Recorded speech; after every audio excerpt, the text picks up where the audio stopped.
Thank you. I'm just curious, how many folks here were expecting to hear Rick Hague talk about a miner's life? Apologies. A week ago, Rick called me and he had a medical procedure on Monday, and he just didn't feel, according to the doctor's advice, that he would be reliably up for this, and he didn't want to take a chance. So he asked me, I was going to do it in 2 weeks, this one.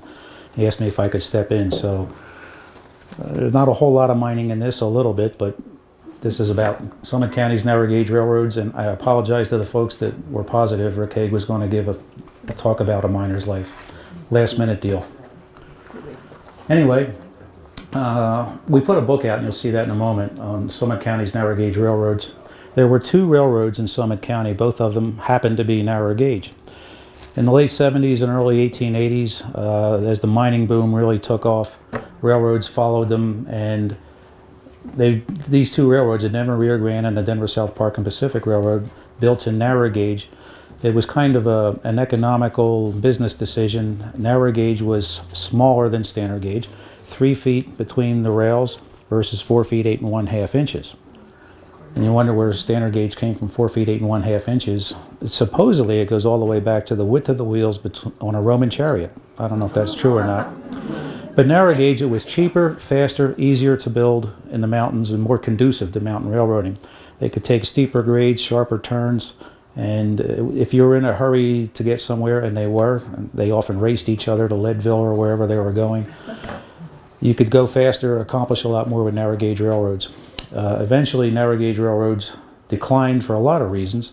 As roads and trucks got better and the mining boom declined, and it turned out if you wanted to send freight to the East Coast, you would take a narrow gauge railroad down to Denver, and it had to be transferred by hand to a standard gauge car to go the rest of the way from Denver all the way to the East Coast. So narrow gauge railroads fell out of popularity, but the 2 railroads in Summit County were narrow gauge railroads, both of them 3-foot gauge. I'd like to introduce very quickly Dr. Sandra Mather. She and I co-authored this book that they do sell up there. And I don't get anything for this, so I'm not pushing it, but the information's in there. There's a lot more pictures in this book than I'll have in my presentation today. The 2 railroads were the Denver and Rio Grande from about 1880 in Summit County to 1924. And I got to explain this, and I'll go into more detail later. The Denver Rio Grande was the first one to come over from Leadville across Fremont Pass down the 10 Mile to Dillon. That's as far as they got. They did survey up to Breckenridge but never built it, and they thought about going the other way, following the Blue River to the north, and they graded a little bit, laid a little bit of track, but pulled the plug on that one. Dillon's as far as they got. And they gave up on that in 1910. The tracks remained in place till 1924. The Denver Rio Grande officially abandoned it in 1923, and the tracks were pulled up the following year. The South Park line, the Denver, South Park, and Pacific, which had too many names, always known as the South Park line, was the Denver, South Park, and Pacific from 1872 to 1889. The DL&G, Denver, Leadville, and Gunnison from 1889 to 1898, and then it reorganized one more time in December of 1898, became the more familiar Colorado and Southern, which incorporated a lot more than the South Park line. They also took over the Union Pacific, Denver, and Gulf assets, which were originally the Colorado Central, that ran from Golden up Clear Creek and made a left-hand turn at Forks Creek to Georgetown and Silver Plume, and a right-hand turn up to Central City and Blackhawk. They took over that line. That became the Colorado and Southern. And the standard gauge line that ran from Wyoming all the way down the Front Range, all the way to Fort Worth, Texas. That part of it stayed in operation until the corporate entity ceased to exist. I think it was 1982. It was still the Colorado and Southern. It was purchased by the Burlington Railroad in 1908.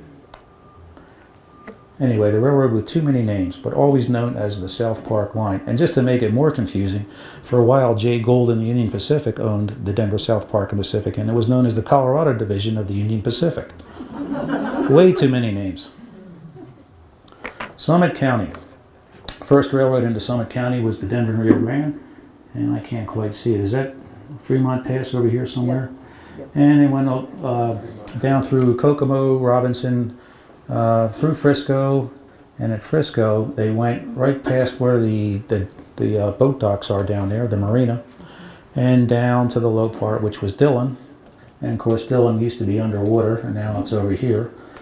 And they got there by 1882, that line was completed.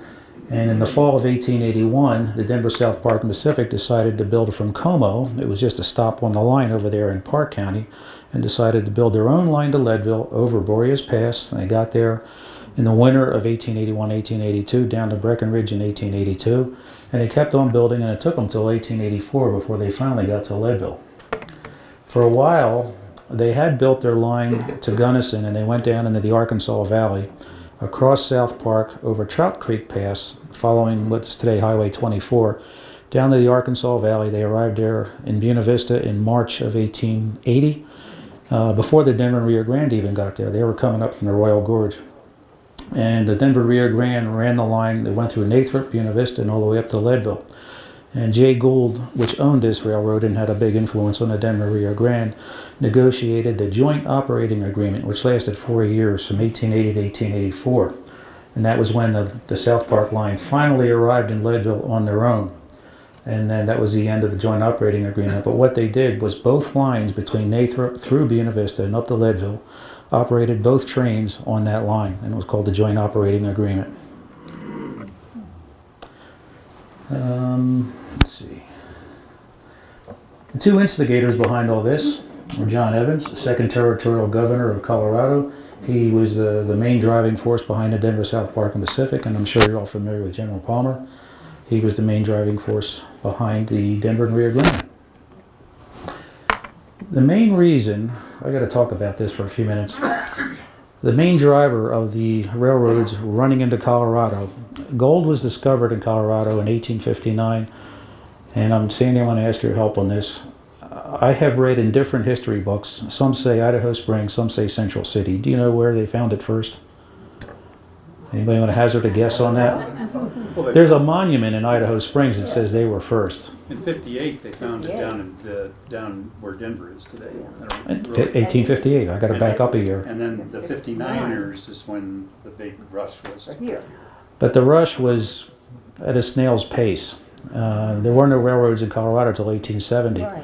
So all during the 60s, it was teamsters driving freight wagons to take stuff to these little towns, and it was just a very slow process. All the things came in, beer barrels, stuff for the mercantile stores, and the components for the mines, everything from the timbers to the steam boilers, the air pumps, and all that stuff. It was a very slow process, and then the railroads really speeded that up. Every time, Colorado was covered with prospectors in those days, and every time a guy held a rock up to the sun and said, "Ah, Eureka," the railroads were listening. Now, most of those moments faded into nothing, but some of them became gigantic movements, if you will. Central City, Leadville, Georgetown, all those places, Cripple Creek. Breckenridge. Now, this is a mining stock, and I picked this one because there's gazillions of Summit County mining stocks, but this is actually Chaffee County, which I think was Lake County back in the day. This is up in Chalk Creek Canyon, and the reason I picked this, all the mines and all the railroads, of course, were selling stock as much as they could, but the Murphy Mountain Mining Company, all these vignettes, if you will, on each stock were usually something whimsical, something made up. If it was a mining stock, it would show a guy with a pick in the tunnel with a headlamp on. And the railroad stocks were the same way. They'd have a American 440 type and going somewhere over a bridge or something. But this is an absolutely accurate rendition of that area. The Pat Murphy, the Lady Murphy, the Murphy Mountain, and then probably the most famous of all was the Mary Murphy mine.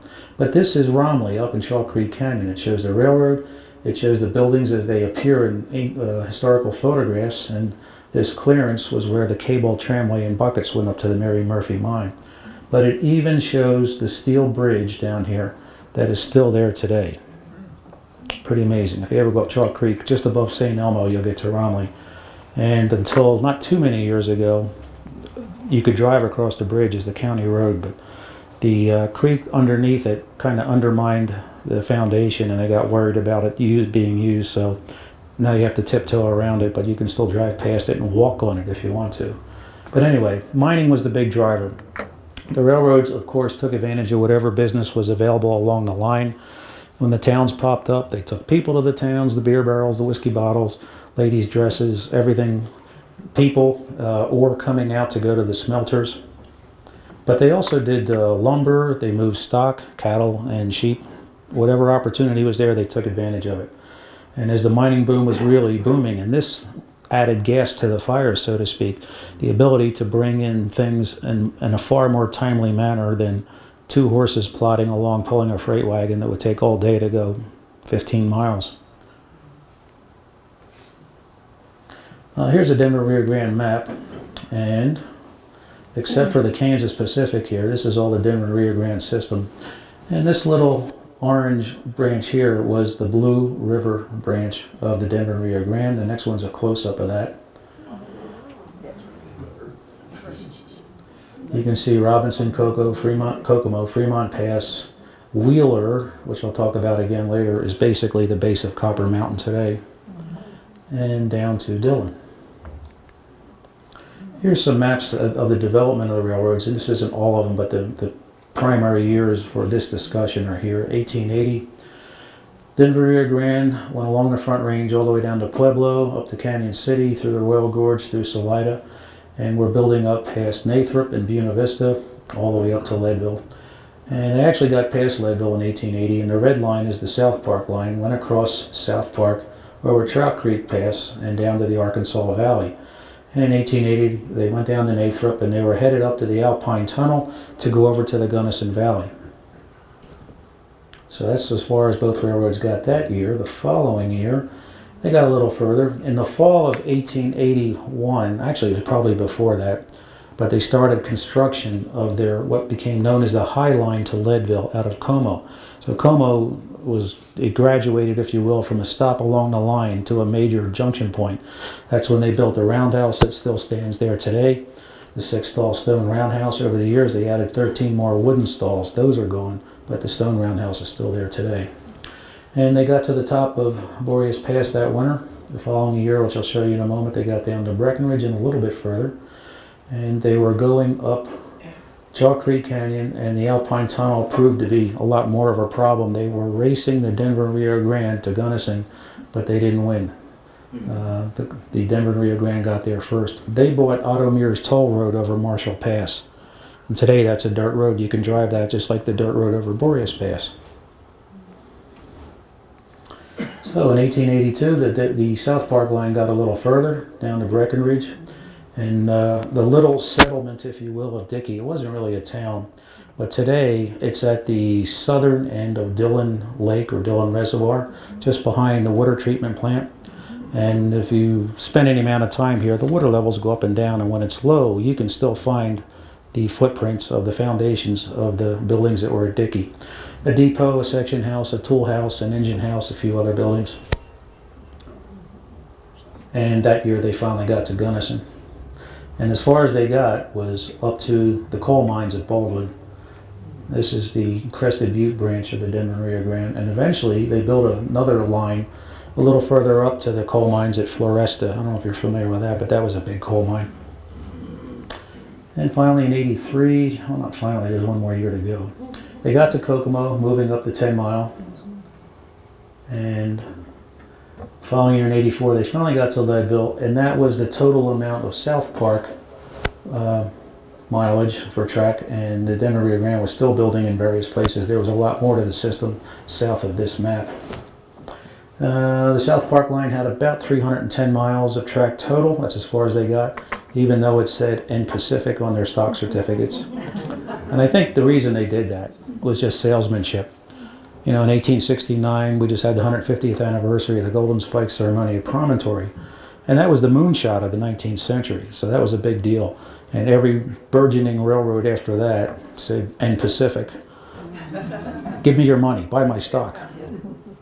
I don't think they ever intended to get that far, and they certainly did not. This was the extent of their empire.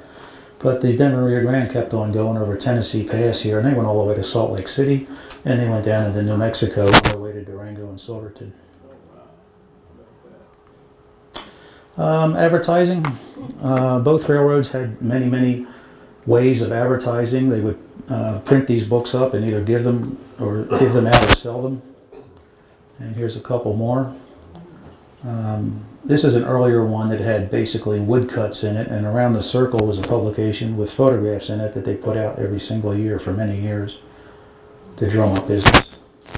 The kind of equipment they had, the pictures I'm going to show you now, I have very few of the Denver and Rio Grande along the Blue River route, along the 10 mile down to Blue River.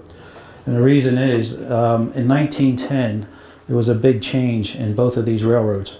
The South Park line had 3 major closures.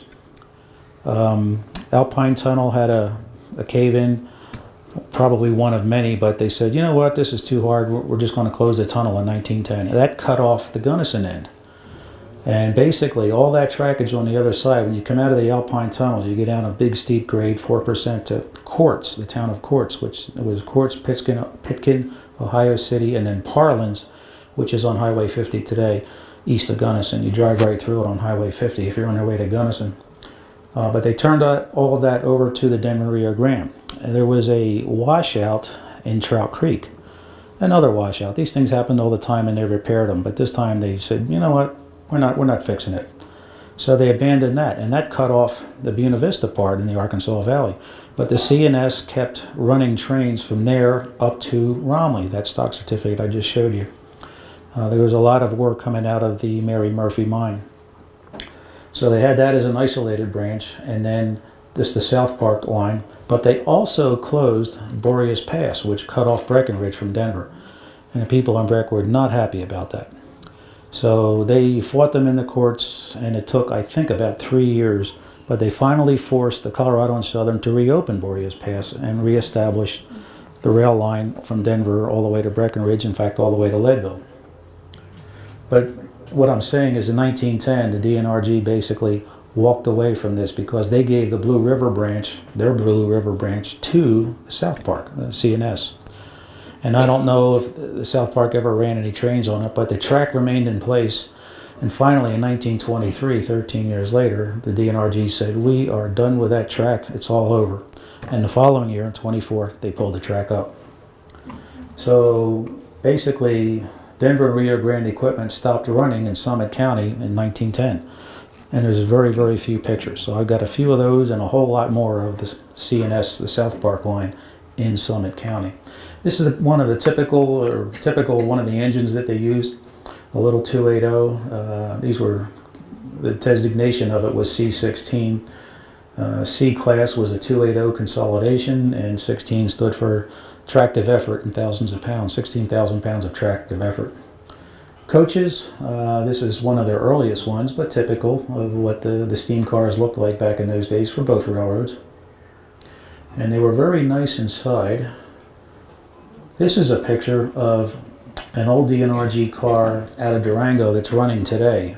And you can see how plush it was. Very, very nice.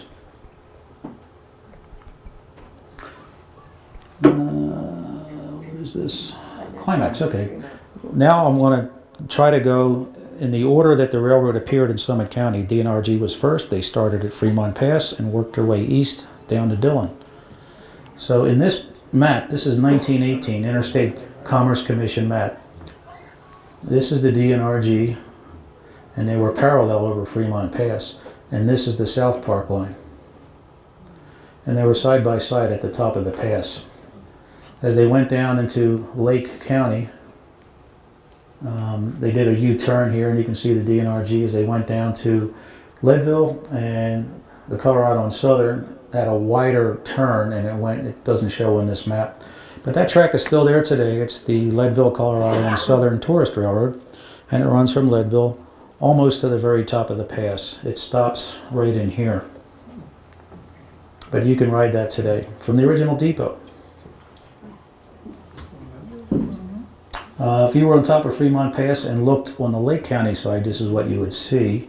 The lower track is the Denver and Rio Grande, and this track on the outside is the Colorado and Southern. When was that picture taken, Bob? The one you just showed? When was it? Yeah. 1880s, I guess. I don't. There's no date. Colored? This is a colored black and white image, Wow. hand colored, which there were a lot of those. There was no color photography yet, of course. This is an early shot. I believe this is the Denver Rio Grande trackage looking west.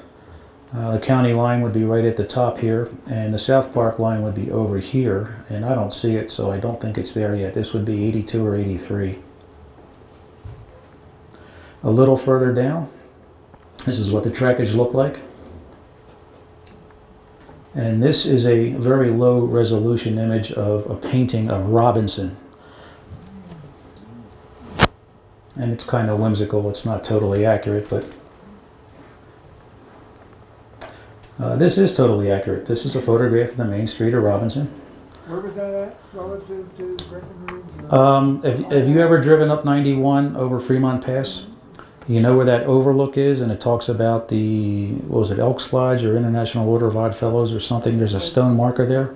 Masons. Masons, I'm sorry, thank you. There's a stone marker and there's interpretive signage, and you're looking at a sea of tailings. Right. It's under there. Robinson is totally buried.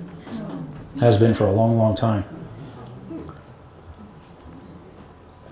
This is another 1918 ICC map of Robinson. And this is the Denver and Rio Grande, going up that way. And this is the South Park line. And they ran parallel pretty much all the way down to 10 Mile. This is a photograph of Robinson. The DNRG depot is right here. It's a Denver and Rio Grande train. And you can see a little bit of track right here. At one time there was a connection, which that map I just showed you showed. There was a connection between the two railroads here. But at this point, for some reason, it's not still connected. That is the Denver and Rio Grande depot in Robinson. And now we're down to Kokomo.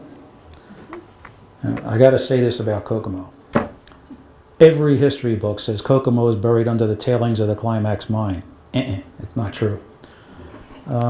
My historical society, Denver South Park Pacific Historical Society, we got permission back in 2008 and 2 years later in 2010 to go in there.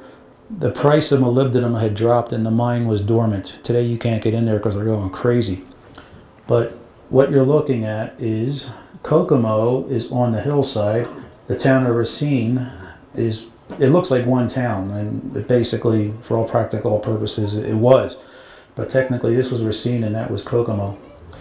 And today, if you go up 91 and the valley's on your right, you'll see a gigantic wall of dirt. I call it the Dirt Glacier. And it stops just short of Kokomo. It would be right back here. But this hillside is still there. And what happened to Kokomo in the 1960s, the Climax mine made a deal with a few inhabitants that were still there. They bought the town. And they wanted the rest of this valley for their tailings. And they moved the cemetery and they bought everybody out and they raised all the buildings. But the foundations are still there. And when we got in there, one of our members was an engineer subcontracting for the Climax mine, and that's what got us in there. And the first time we went in, we had heard rumors, and all the history books say Kokomo's buried, but we think it's down there. And we went in with a guy who said one of their employees in a pickup truck escorted us down to where Kokomo still is. And we weren't even sure. We had photographs, we had maps, and we're looking around going, is this it? We're not sure. And me and another guy started walking up this hillside, and there were two spurs. One went to the Wolfley mine up in Cyril Gulch to the right, and the other one went to Breen's new mill, which was on the Denver Rio Grande track. One was a DNRG spur, one was a South Park spur. And we found them. The ties were still in place, exactly where the map said they should be, and we realized this is Kokomo, and it's not buried. Yet. This is the DNRG line. That's the DNRG Kokomo Depot. It went past the water tank and cut across town. There's a trestle there, and then it went up to Robinson, which is just over this hillside. And there's two bridges. They're hard to see in this photograph, but the South Park line came along second, building in the other direction, up the 10 Mile instead of down like the DNRG did. And they had to cross the DNRG twice just because it was so constricted in there. A close-up of the DNRG depot. And a little further down, we're getting towards, not far from Copper Mountain. Yes, sir? When they used the tailings to cover that city, did they tear the buildings down, or did they just... I don't know what happened to Robinson, but in Kokomo, and this I know this for a fact. They bought the town, bulldozed the buildings, didn't bury anything yet. They thought eventually, and it will, that dirt glacier will keep on moving down the valley and eventually bury all this. But today, if you're going up 91 up the hill, and it's hard to describe, but I know exactly where to pull over. If you're going up, it's on the left side of the highway. You got to run across the highway because the guardrail's right there. There's no shoulder. And you hop across the guardrail, and if you haven't been hit by a car yet, you can see where Kokomo was. And I could point to it right down there. There's a tailings pond, but it's a crazy color of blue. Probably bad stuff makes it that color, I don't know. But it's a nice, pretty color of blue, and that covers Racine, and out of that is the hillside where Kokomo was. Now, you can't see any foundations from that far away, but if you walk the ground, you'll see them. It's on the left side going up? No, if you're going up the hill towards Fremont Pass, I parked on the left because there's a big shoulder over there. By up, you're talking north? Yes. Going south? That's south. Up to the south. Up is going south. Going up the hill to Fremont Pass, whatever direction that is. Definitely uphill. This is a little further down, and this is the South Park line, and that's the Denver Rio Grande crossing that trestle. And today, that's all that's left of that trestle. But this is just off of Highway 91. Easy to see. A little further down, and Officers Gulch, and this is actually below, in that flat area below Copper. Both railroads were side by side and had water tanks there, but they had different names for it. The DNRG called it Wheeler, and the South Park line called it Solitude. And I've got some CNS pictures later when we cover that railroad of that area. But this, if you get off at the exit at Officers Gulch, and if you're headed westbound, it would be on the right, there's a lake there. And the grade went behind that lake up in the trees. And if you go back there, this is what you see. You can see where the ties were. Bob, there's still a piece, segment of rail back in there. I didn't see that. Yeah. I gotta go back and look at that. I guess they missed a piece. But the rails were torn up in 1924 in the DNRG part. This is just outside of Frisco, looking towards Frisco. This is the DNRG grade. The South Park line, you can't quite see it, but if you zoom in on this picture, it's on this side of the river. And today that's the bike path, and this is I-70 on this side. And Frisco's back there in the trees. Very famous picture, you've probably all seen this. It's been repeated many times and in many books. And today this is the alley right next to, is it Main Street? Is that what that street is called? Is right here.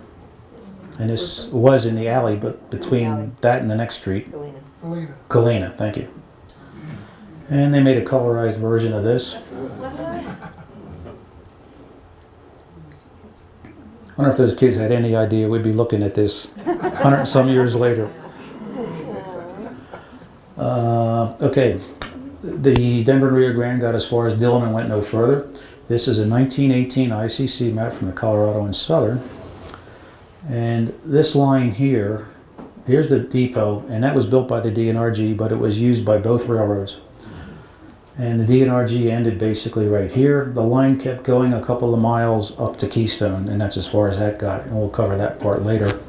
And this is the South Park on the right. The DNRG came in from the left as it came through today. This is all the bottom of Lake Dillon now. But it went down through the area where the marina was and came in from a little bit of an angle. This is the Dillon Depot, used again by both railroads. Now we're looking at South Park equipment, and this is one of their famous Mason bogies. They called it was a unique locomotive. It had a rigid frame that the tender was attached solidly to the rest of the engine. And the way it went around turns is the 6 driving wheels under here pivoted under the boiler, and they called it a bogie type engine. Built by William Mason in Taunton, Massachusetts. The South Park bought almost 40 of these things. And they weren't very powerful. They worked fine in the early days, and they ran like a sewing machine. The engineers loved them. But later on, they got 2 8.0s with a separate tender like the DNRG had, and they worked better. And this happened to be the very last one that they had. This particular engine very briefly became Colorado and Southern #1 when it became the Colorado and Southern in December of 1898. And there are no photographs of this as engine #1. It lasted about 6 months and they sold it. If anybody finds a picture of this as #1, please let me know. But this particular engine went to a timber or lumbering outfit in the Midwest, and it ended up on the campus of the University of Iowa in Ames, Iowa, and we have photographs of it there. And in 1942, they scrapped it for the war effort. I guess there's a silver lining. We did win the war, but we lost a classic engine. One of their cabooses, they were known as bobbers, had only 4 wheels, kind of rough riding. Today there are 3 of these in existence. One's in Idaho Springs, one's at the Colorado River Museum, and one is in Northridge, California. That's a long story. I could do a PowerPoint presentation on that, but it's being restored. That's the good news. And it's coming back to Colorado. One of the business cars they had, this is in Como. And they kept these things very nice. You can see this gentleman's reflection right there in the varnish.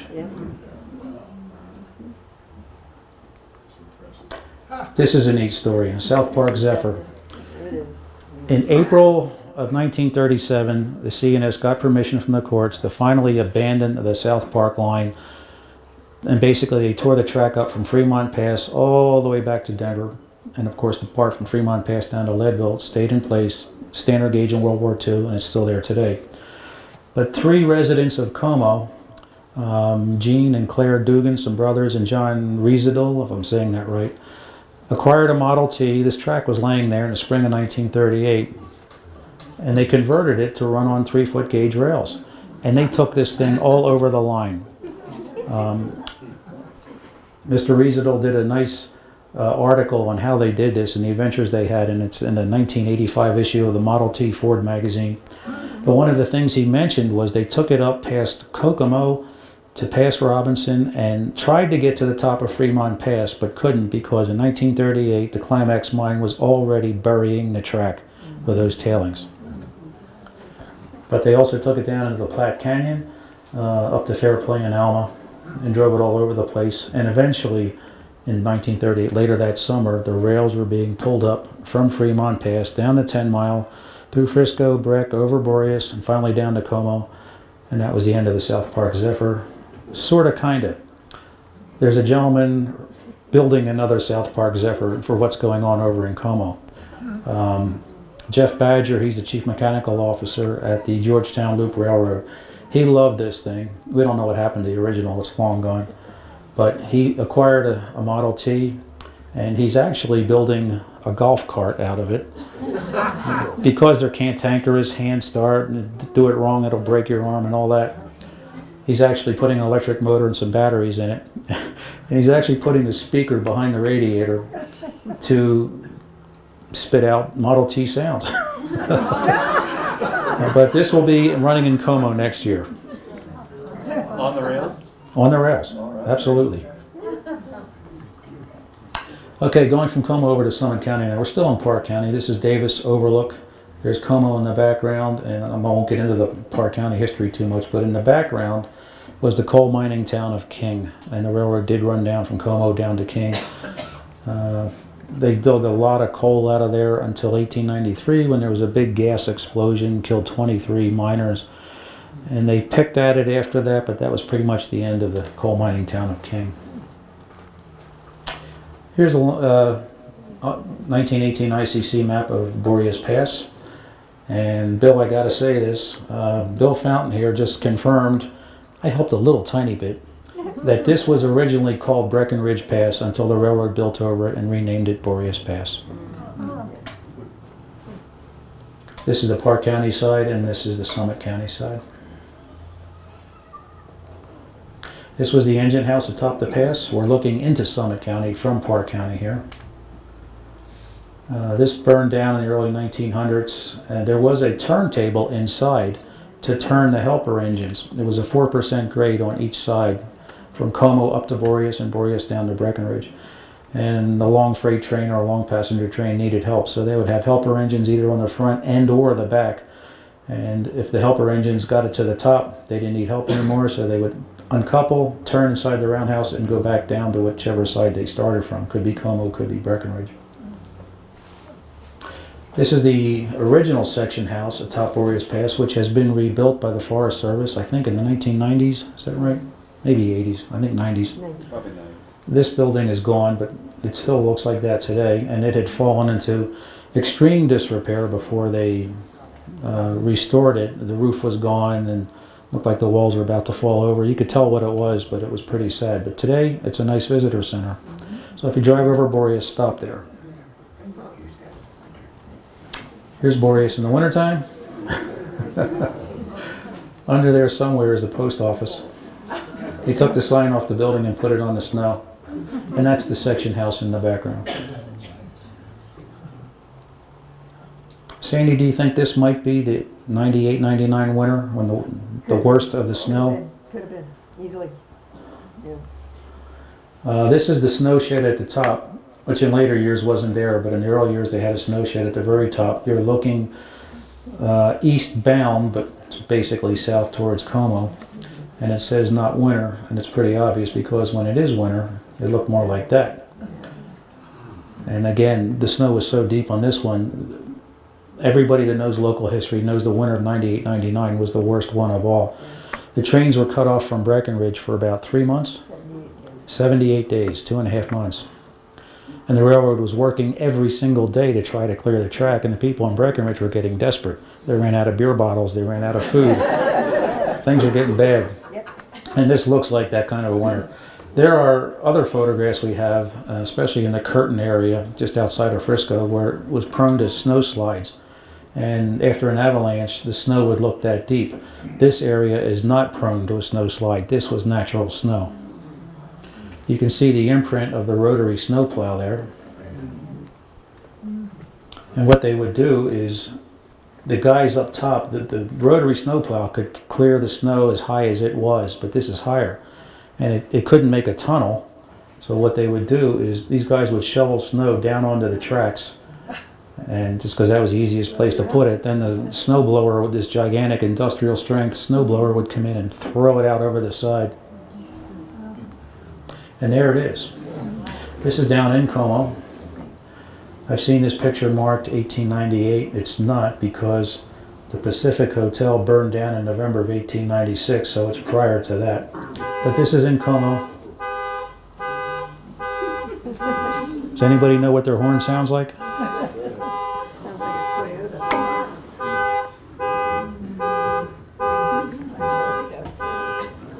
I'll try to speak in between the beeps. Yeah. Anyway, in the early days, they would put a fixed plow in the front of the locomotives, and that could handle not so deep snow, but not the really heavy stuff. And the railroad bought 2 of these, and it had a locomotive boiler inside the body here, and its whole job in life was to spin this gigantic, very heavy iron wheel, and it really did a good job. There was a exhaust gate at the top that could go left or right. They'd swing it back and forth, and they could reverse the direction of the rotary plow here to coincide with whatever direction they wanted to throw the snow in. On flat ground, it probably didn't matter, except you'd throw it downwind. But when you're on a hillside, you didn't want to throw it up the hill, you throw it down the hill. And they worked great. They did not propel themselves. They had to be pushed by a locomotive, because the boiler, its whole mission in life was to spin this wheel. So one locomotive could move it, but it typically took 4, 5, or even 6 locomotives to push it through the really deep snow. That kind of deep snow. And here's a nice shot of it in action.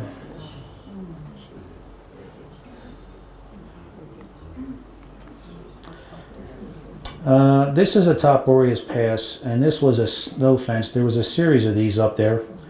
And you can see how big it is, because this gentleman's about 6 feet high, and it's nearly 3 times his height. And you're looking east, so the wind would come out of the north, and it did what it was designed to do. There's no snow on that side.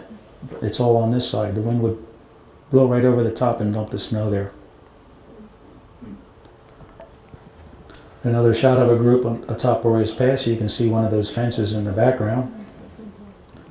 And this engine looks like it's just feet into Summit County. It's westbound. This is the other end of that snow shed. There's the engine house, and the section house was over here. A couple of South Park engines. We're starting down now Boreas Pass on the Summit County side. As you can see, these are not Mason bogies. These were 280s, both of them, which was the most common form of locomotive in Colorado narrow gauge mountain railroading. This is a restored piece of track at Windy Point, and if you drive over Boreas, there's one point on the Park County side where suddenly the road dips quite a bit, and I remember the first time I drove over it, I thought, this is not 4%. What's going on here? It's hard to see this. The road in the background goes right past the end of track, and if you're headed towards Como, you would look over your right shoulder and you'd see the very end of the track. It's easy to miss is what I'm saying. But the railroad went around this way, but to the left out of this picture, there's a part where it's on the side of a steep hillside and it's gone. So the county, when they turned the railroad grade into a county road, they said, we're not messing with that. We're going to cut across and take a shortcut. And in that little stretch, the road is probably 8 or 10%, just for a couple of hundred yards. But the Forest Service restored this part of track, and occasionally over the years we've taken the hand car up there and gave rides on it. And the hand car was the earliest way for a track crew to get somewhere, and later on they had powered hand cars called speeders, and they had a little putt-putt kind of a gasoline hit or miss engine in them, and this is right atop Boreas Pass. This is it Farnham or Farnsworth? Farnham. Farnham, thank you. On the Breckenridge side, the Summit County side. There's no trace of that today, but the grade is still there, and you drive right across it on the way down to Breckenridge. A little further down, this is the original Baker tank. Today, there's another tank that was moved there from a different location, and it's bigger than this one, and it is literally just to the right of where this one was. And this is the grade, which today is the county road, and you drive right past the restored Baker tank, which they've done a nice job keeping it up. The rotary. A little further down, this is Windy Point, which Rocky Point? Yeah. Windy Point was where the hand car was. Rocky Point, which you can see pretty much anywhere from Breckenridge. And what these guys are on is just a trailer, and the way they're dressed, I think they're VIPs. But this is interesting. It's an unpowered thing. You could go downhill, but certainly not uphill. You would pull it behind a speeder or even hook it to the end of a caboose on a freight train or something. But they like to take rides down the hill. And the frame that they're all sitting on had a hole in one corner, and they would put a wooden piece through there, about a 3x3 wooden piece, and they'd push it against the frame and push it up against the wheel, and that was the way they braked the car. There was no OSHA in those days, obviously.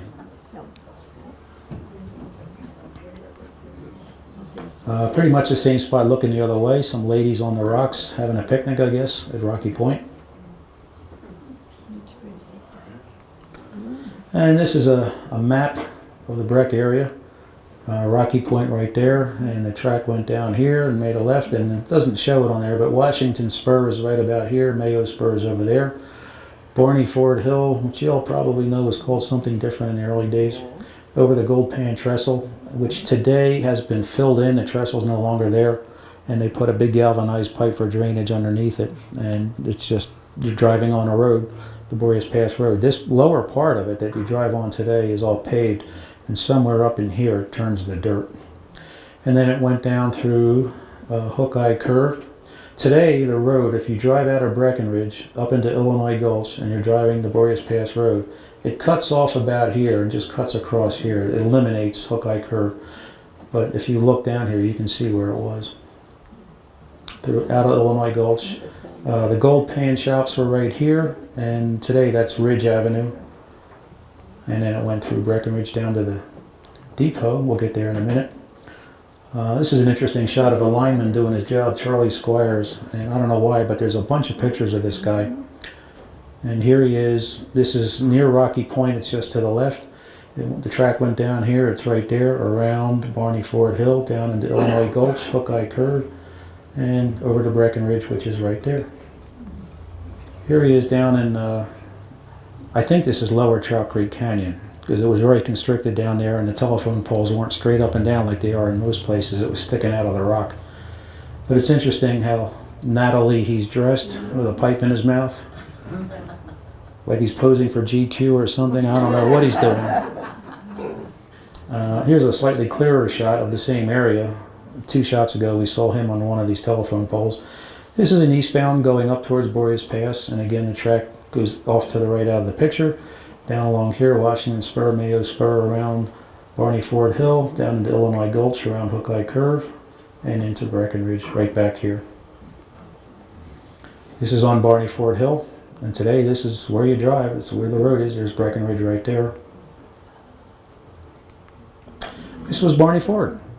He was a very prominent businessman in Breckenridge, and today the Barney Ford Museum is right on Main Street. It's a beautiful home and open most days. If you have some time, check it out. A picture of Hookeye Curve. In the early days, there was a snow shed all along here.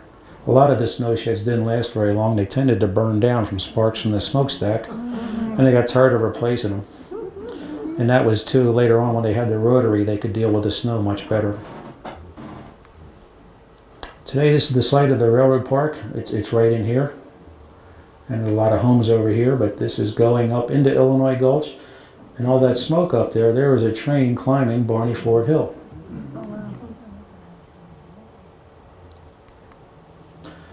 Here's a map of Breckenridge with some of the highlights on it. It's coming out of Illinois Gulch. I think this battery's about to die on this thing. There's the remains of a trestle right here. I'll show you a better picture of that in a moment. And there's almost no trace along in here anymore.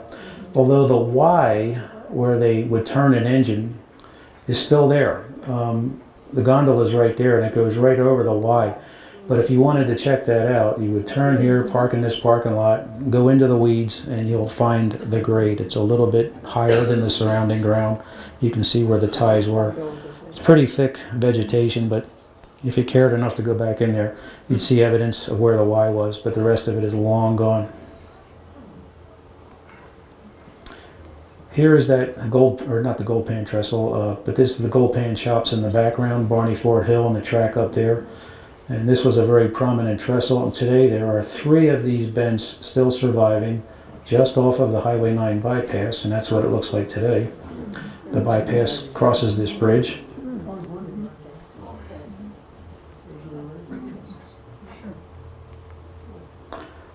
This is the gold pan shops again, Barney Ford Hill and the track up there. This is the main line with a siding over here.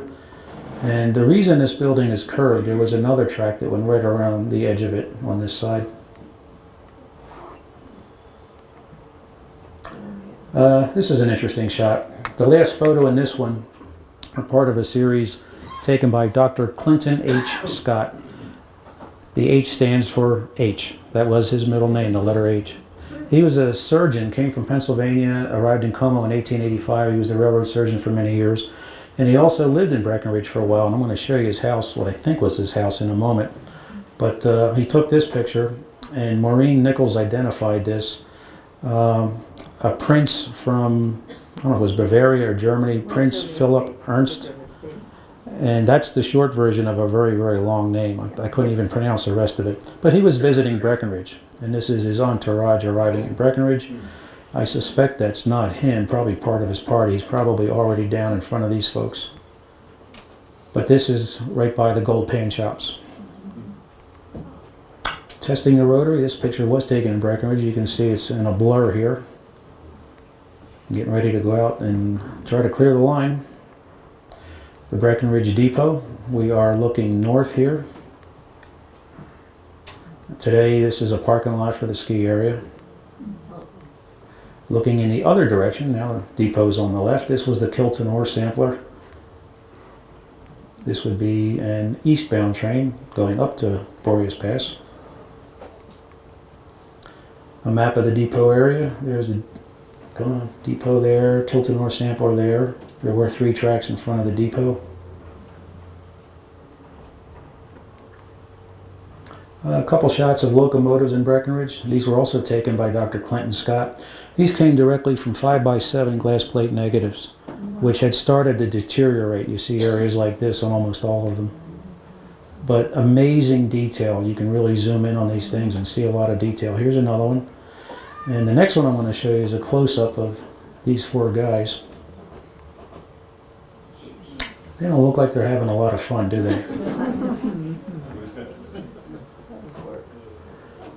This is 331 South Main, circa 1900. I think this was Dr. Clinton's, his house. Today it's a business called Magical Scraps, and it looks like this today. And I want to go back, check out this curtain, because you're going to see the living room in a moment from the inside. And there it is. And I stopped there the day that the business Magical Scraps was moving in, and that's what the next picture is. But you can't help but wonder, this beautiful carpet, these paintings, the wallpaper, the curtains, where did it all go? But it's a nice store. Breckenridge from Shock Hill, looking in the other direction. And the depot is right down here. You can see the Y here to turn the trains. Today the gondola goes right across that area.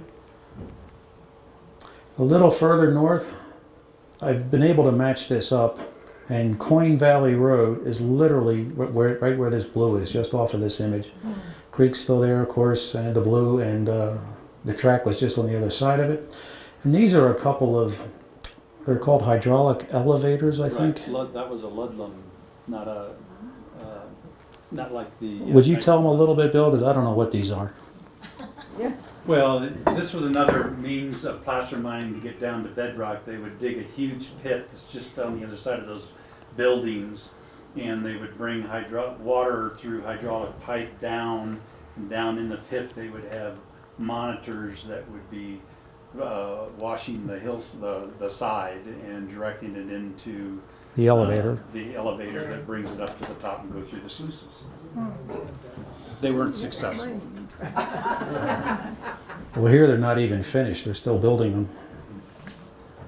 A little further down, today this is basically Highway 9 as it goes into a left turn on the way down to Swan Mountain Road and Dillon Reservoir. In this particular picture, the reason they're cleaning this out, this was in 1938 when they were pulling up the rails. And since nobody had been using the tracks, except maybe the South Park Zephyr, they had filled in with dirt and mud, so these guys are cleaning it out so the locomotive could get across there without derailing. Down in Dickey, today this is underwater most of the year. When the water is really low, you can make out the foundations of the depot. Up here, let's see, there's the big coal dock that was up there. And that's about where the water's edge is today, and the water treatment plant is right behind that. Swan Mountain Road goes up the side of the hill here. And this line here was the main line from Breckenridge through Dickey here and over to Frisco and up the 10 Mile, Fremont Pass, all the way to Leadville. On the other side of the depot was the line that went down to Dillon and then up to Keystone. And that was the end of the line on that branch. This is the section house in Dickey. Today Swan Mountain Road would be on the back side here, going up the hillside. The depot, they had an engine house there. This is the line down to Dillon and Keystone, and this is the line to Frisco. And when the water's real low, occasionally, for whatever reason, you can even see where the grade went. You probably know they realigned Highway 9 recently, that big 4-lane bypass they built, and now the lower part where the road used to go is a bike path. But as it went up that little valley, turn left going up the valley towards St. Anthony's Hospital, the grade was right there, the main line to Frisco. And it went right through the parking lot of St. Anthony's Hospital. Okay, down in Dillon, this is looking to the south. The railroad facilities are over here. And today this is all underwater. The Dillon Depot again, same picture as earlier. Both railroads used it. The South Park used it longer. Dillon ICC map. It's hard to see from this angle.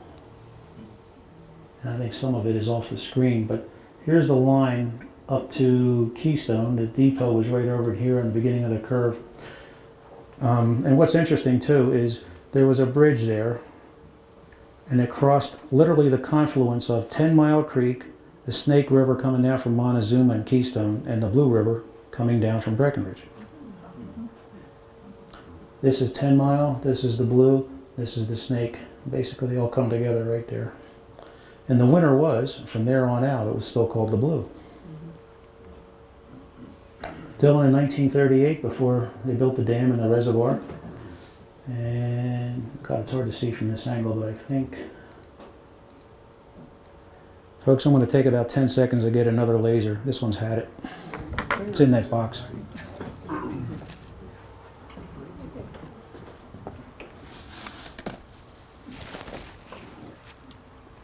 I think it's in this box. Maybe not. That's okay.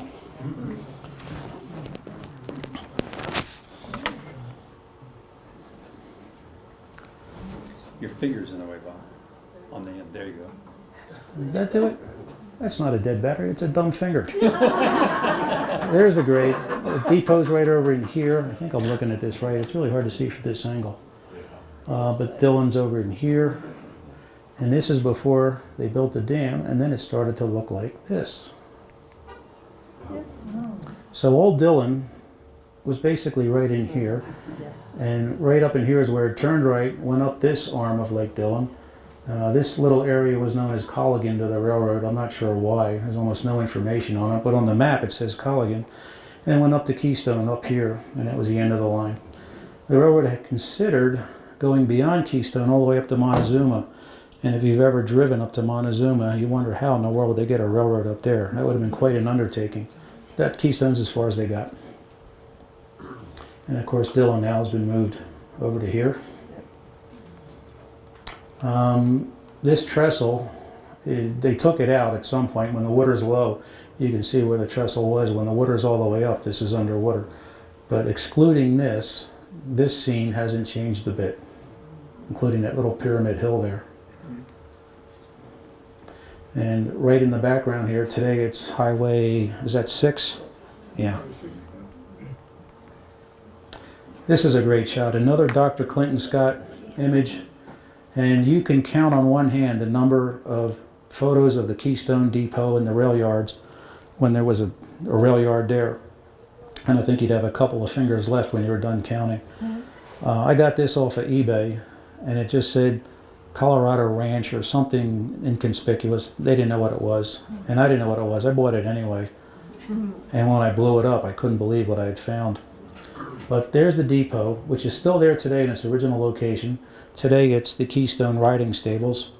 A little bit has been added on to this end as an office. But there's rail cars here, there's rail cars there, there's a string of rail cars there. The Keystone Science School is down here, and just beyond that's the golf course. And this field to the left, there was a Y there to turn the locomotives. And I'm going to show you a close-up of this area. So you can see a gondola, boxcar, string of boxcars, and you can just make out a little bit of the Y. And again, the Keystone Depot is still there. The people that have the riding stables, they know what it is or what it was. And it's obviously a very old building, but it's still there in its original location. This is a track map of what was at Keystone. There's the depot. The end of track was right there. If you drive to the stables today, there's a stop sign right here at a little intersection, and that's about where the end of track was. This is a 1910 map, and the dotted lines are the track that's no longer there, or at least no longer being used.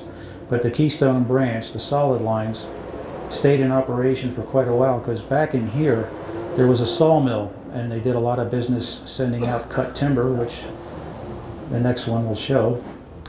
There's the depot. There's the end of the live track. Beyond that, there's nothing there. The Y is long gone, and this track is still being used. So the depot and this building, which is a dark color now, are still there today. So there was the town of Keystone before the ski area? Yes, yes. Wasn't nearly as big or as busy.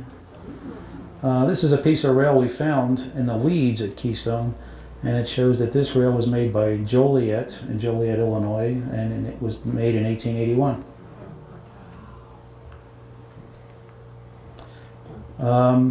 Now we're off the Keystone Branch on the main line.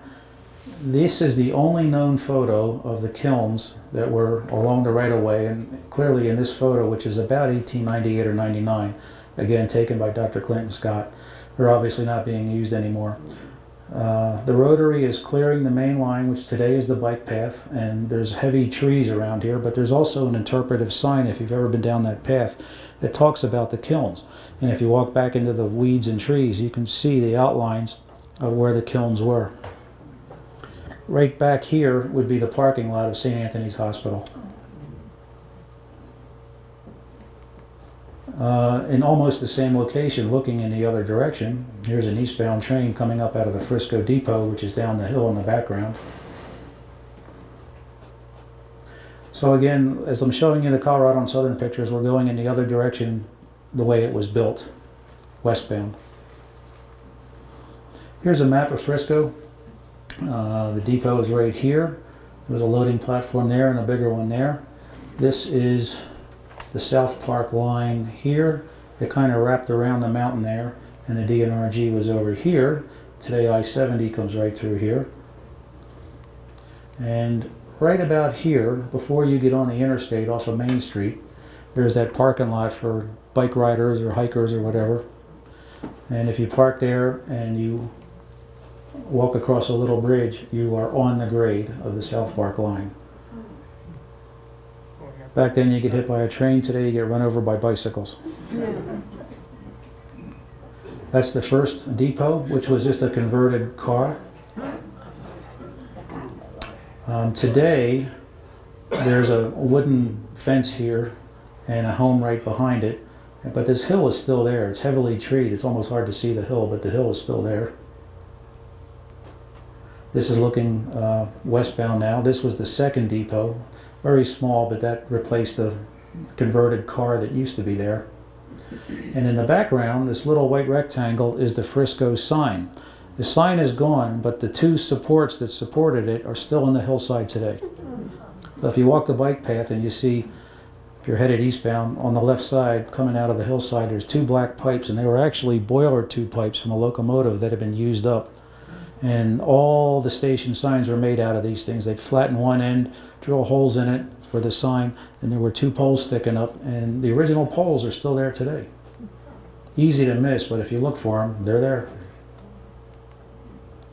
Again, you saw this one earlier. The South Park line came from the Frisco Depot around the corner, up along this side. This is the DNRG, 10 Mile Creek, and today that's I-70. Just a little further up, looking westbound now, this is Curtin. The DNRG is over here, which is now I-70. This is the bike path. And there was a siding here. I think this was the King Solomon Mine powerhouse. And that's the Curtin section house right there. Section house is where railroad workers stayed, and they operated out of that so many miles up and down the track, maintaining the track. And there's a straight-on shot of the Curtin section house back in the day, and this is the identical scene more recently.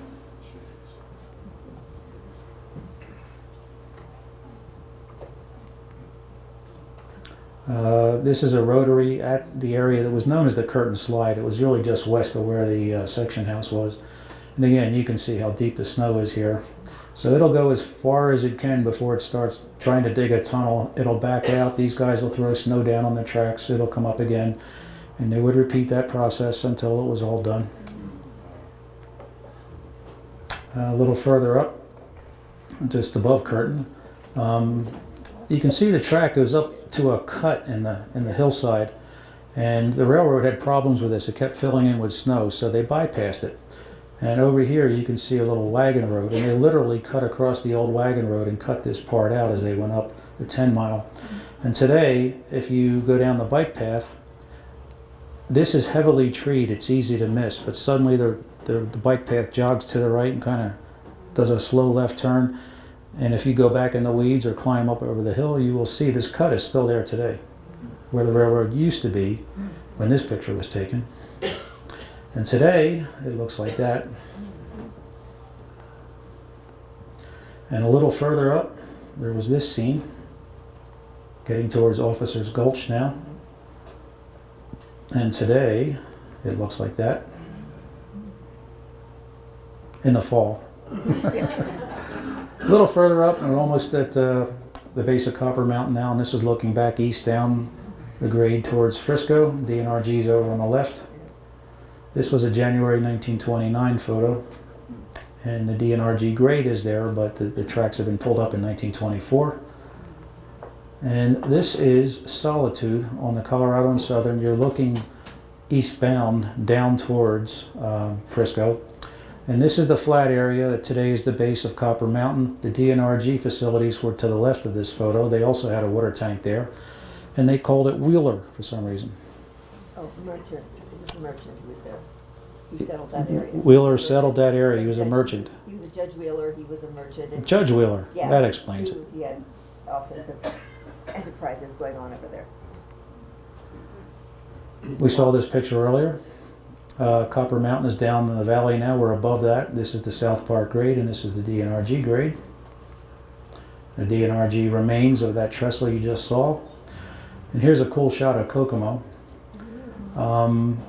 The DNRG ran down this side. There's the depot. Came up to the water tank and turned left and went across town and went up the other side. The South Park line stayed on the right side. And the water tank is right in here someplace, but it went down the right side of the valley. Here's a spur, a DNRG spur, that went to Breen's new mill, and the lower one, you can just barely make out a little bit of it. That's a spur that went up to the Wolfley mine up in Cyril Gulch. And I keep saying spur and I keep saying siding. The siding technically would come off the main line through a switch and go back onto the main line further down. A spur came off the main line and there was a dead end to it. One way in, one way out. And that's what these were. These were spurs.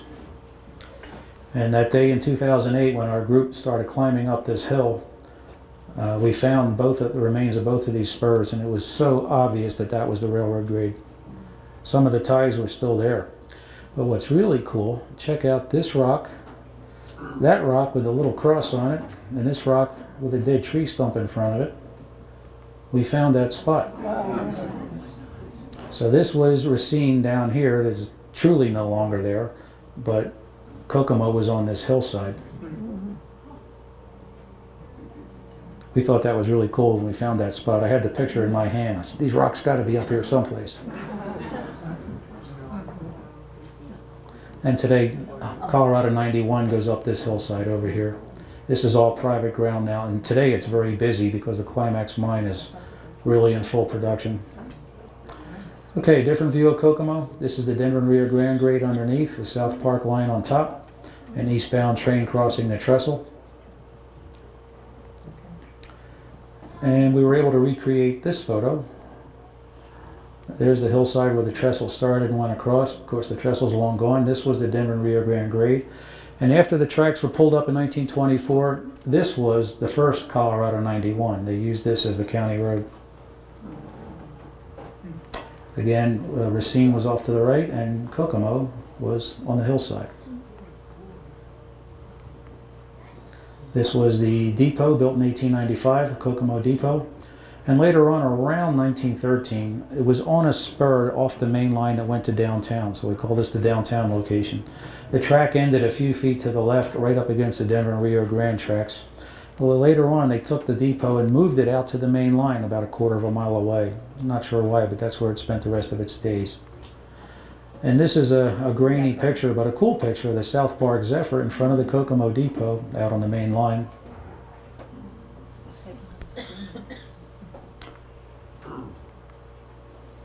A little further up, the last town before Fremont Pass was Robinson. Here's the Denver Rio Grande grade, and this is the South Park grade. And I think the next slide is a photograph taken by William Henry Jackson, and it looks like he took it from a coach on the Denver Rio Grande line looking this way.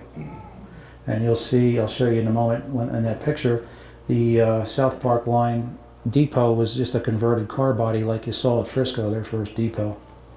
And this is it. This is the South Park main line, and they had obviously cleared it of snow and it filled in again. That's the depot, that's a box car, that's a flat car. This smoke in the distance, this is Fremont Pass back here. And there's a Denver Rio Grande train, looks like coming up, and it went over here, and I think is underneath the photographer because these two tracks were just feet apart. I think he's standing on the platform of a coach or something. And back here and here, before Robinson, the very first settlement on this side of Fremont Pass was called Carbonateville. And that was pretty much dead by the time Robinson even started, and that's all that's left of Carbonateville. We're down to the last few slides now.